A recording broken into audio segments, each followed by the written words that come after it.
Assalamu Walaikum. Hello friends, how are you? Welcome back to my new video.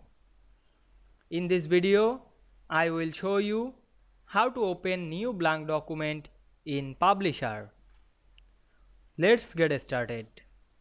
At first, we open our computer. Now we want to open this Publisher on our computer. Go to the search button and write Publisher. Then click the Publisher software and wait some moment to open the Publisher. And now we can see here many format like blank or blank 11.8.5 or more blank page size. We go to the more blank page size and we can see here many size.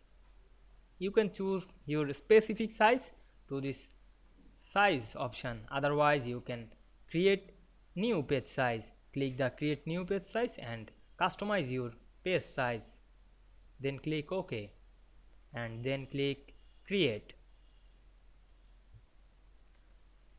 Now we can see we create or open a blank document in this Publisher very easily.